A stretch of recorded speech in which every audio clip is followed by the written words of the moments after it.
اعوذ باللہ من الشیطان الرجیم۔ پناہ مانگتا ہوں میں اللہ کی شیطان مردود سے۔ بسم اللہ الرحمن الرحیم۔ شروع اللہ کے نام سے جو بڑا مہربان نہایت رحم والا ہے۔ دا باٹم لائن کے ناظرین کرام السلام علیکم۔ محترم ناظرین، ہم اپنی آج کی ویڈیو میں حضرت چند پیر گیلانی رحمۃ اللہ علیہ کے بارے میں کچھ گزارشات آپ سے کریں گے۔ ناظرین کرام، حضرت پیر سید سخی امیر حیدر امام گیلانی عرف چند پیر گیلانی علیہ رحمہ، آپ کا پورا نام سید امیر حیدر امام تھا۔ آپ سن 1919 میں سید اصغر علی شاہ گیلانی علیہ رحمہ کے گھر پیدا ہوئے۔ آپ کی جائے پیدائش آپ کے بزرگان کے گھر ہے، جو کہ محلہ پیر گیلانیاں اندرون موچی دروازہ لاہور میں واقع ہے۔ آپ کا شجرہ نسب 22 واسطوں سے حضرت شیخ عبد القادر جیلانی سے جا ملتا ہے۔ آپ یعنی سید امیر حیدر امام گیلانی المعروف چند پیر علیہ رحمہ کے جد امجد حضرت سید محمد غوث اوچی علیہ رحمہ حضور غوث پاک کے روحانی حکم کے مطابق سلطان شمس الدین التمش کے دور حکومت میں ہندوستان تشریف لائے۔ اس وقت ملتان کا حاکم حسین خان لنگا تھا۔ آپ نے اوچ شریف میں قیام کیا۔ تاریخ ہندوستان گواہ ہے کہ سلسلہ عالیہ قادریہ کا پہلا مرکز اوچ شریف بنا، اور آپ رحمت اللہ علیہ ہی سلسلہ عالیہ قادریہ کے پہلے بزرگ ہیں جو ہندوستان تشریف لائے۔ آپ نے اوچ شریف میں ایک درسگاہ قائم کی جس میں آپ خود بھی درس دیتے تھے۔ آپ نے لاکھوں کی تعداد میں لوگوں کو مسلمان کیا۔ آپ کی شادی سید ابوالفتح گرگانی کی دختر سے ہوئی، جن کے بطن سے 4 لڑکے پیدا ہوئے۔ صاحبزادگان کے اس میں گرامی یوں ہیں: سید عبد القادر ثانی، سید عبداللہ ربانی، سید نور نورانی، سید مبارک حقانی۔ سید مبارک حقانی کے ایک ہی صاحبزادے تھے جو تبلیغ اسلام کے سلسلہ میں لاہور میں مقیم ہوئے۔ ان کا نام سید مصلح الدین المعروف ناصر حسن گیلانی رحمۃ اللہ علیہ ہے۔ اس طرح سلسلہ وار سید امیر حیدر امام عرف چند پیر گیلانی علیہ رحمہ کے آباء و اجداد لاہور سے دیپال پور آئے۔ دیپال پور سے سانگڑا شریف ضلع اوکاڑا کو رشد و ہدایت کا مرکز بنایا۔ اس کے بعد آپ کے دادا حضرت سخی محمد علی صاحب علیہ رحمہ سانگڑا شریف سے بستی پیر غلام قادر تشریف لائے۔ فیضان قادریہ اسی جگہ سے جاری ہوا۔ ہزاروں کی تعداد میں آپ کے مرید ہوئے۔ سینکڑوں تشنگانے معرفت اس چشمہ سے فیض یاب ہوئے۔ سخاوت کی شان آپ پر ختم تھی۔ آپ انتہائی غریب نواز اور رحم دل تھے۔ ہر کسی سے شفقت سے پیش آتے تھے۔ حضرت سید محمد علی شاہ گیلانی کے اکلوتے بیٹے حضرت سخی پیر سید اصغر علی شاہ گیلانی، آپ سید امیر حیدر امام گیلانی عرف چند پیر علیہ رحمہ کے والد تھے۔ آپ نے اپنے آباء و اجداد کے سلسلہ کو بہت فروغ دیا۔ آپ بہت بڑے عارف باللہ تھے۔ آپ کے عہد سجادگی میں مریدان کی تعداد لاکھوں سے بھی تجاوز کر چکی تھی۔ سید امیر حیدر امام گیلانی علیہ رحمہ کی عمر نے وفا نہ کی۔ آپ اپنے باپ کی زندگی میں ہی انتقال فرما گئے، اس لیے آپ سجادہ نشین نہ بن سکے۔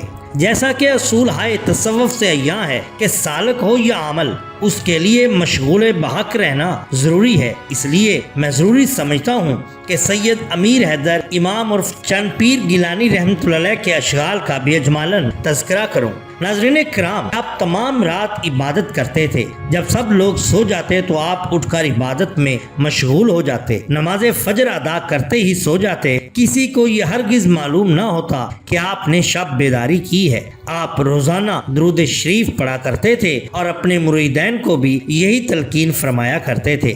آپ سلسلہ عالیہ قادریہ میں ہی اپنے والد بزرگوار حضرت پیر سید اصغر علی شاہ گیلانی علیہ رحمہ سے بیعت ہوئے اور اپنے والد گرامی کے بتائے ہوئے اشغال پر عمل کرتے رہے۔ آپ کا زندگی بھر یہی معمول رہا اور اپنے والد محترم کے بتائے ہوئے وظائف کی منزل سے ہی فیض یاب بھی ہوئے۔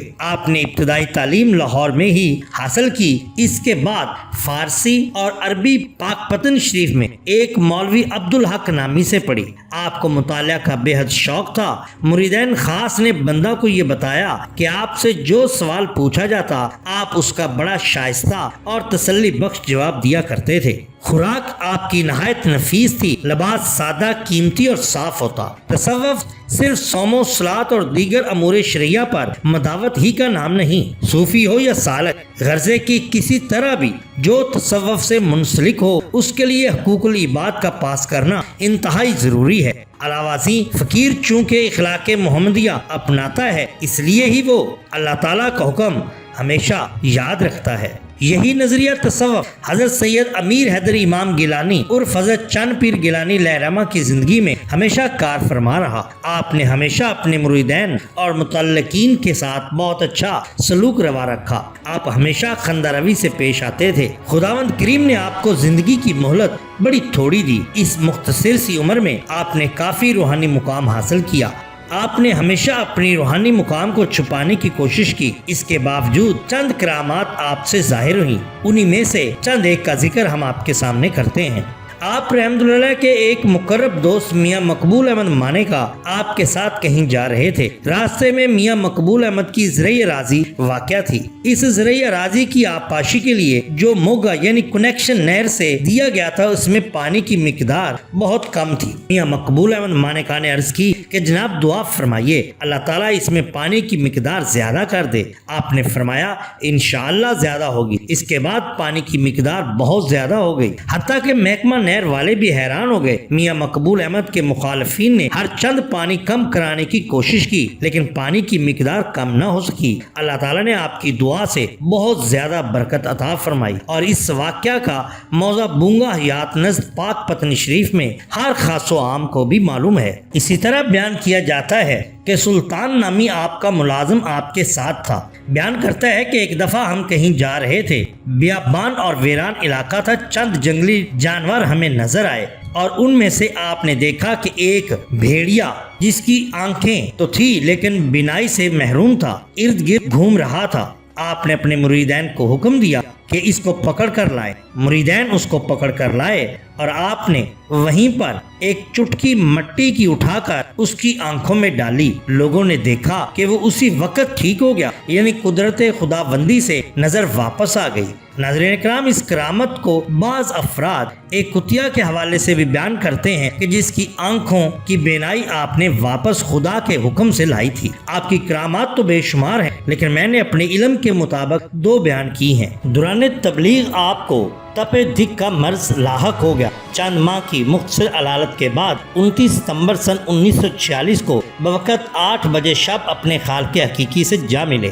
آپ کی ایک بیٹی تھی۔ اس وقت آپ کے 3 نواسے موجود ہیں، اور موضع بستی پیر غلام قادر خدمت عوام الناس فرما رہے ہیں، جن میں سید حیدر امام گیلانی، سید علی اکرام گیلانی المعروف سید شوکت علی، سید علی حسن گیلانی ہیں۔ آپ کا روزہ مبارک بستی پیر غلام قادر نزد پاک پتن شریف میں موجود ہے، اور آج بھی مرچہ خلاق خاص و عام ہے۔ عرس مبارک 13، 14، 15 چیت بمطابق 26، 27، 28 مارچ ہر سال آپ کا سالانہ عرس مبارک ہوتا ہے۔ 15 چیت بمطابق 28 مارچ کو چادر پوشی کی جاتی ہے۔ عرس سالانہ میں دور دراز سے زائرین آتے ہیں۔ ناظرین اکرام، یہ شان ہوتی ہے اولیاء اللہ۔ اگر آپ کو ہماری یہ ویڈیو پسند آئی ہو تو لائک کیجئے، سبسکرائب کیجئے ہمارے چینل دا باٹم لائن کو، تاکہ ہم آپ کے لیے اور بھی بہترین ویڈیوز لا سکیں۔ اپنے دوستوں کا، گردنوا کے لوگوں کا بہت خیال رکھیے۔ اللہ اور اللہ کے رسول صلی اللہ علیہ وسلم سے بے حد محبت کیجئے۔ آپ کا بہت شکریہ۔ اللہ حافظ۔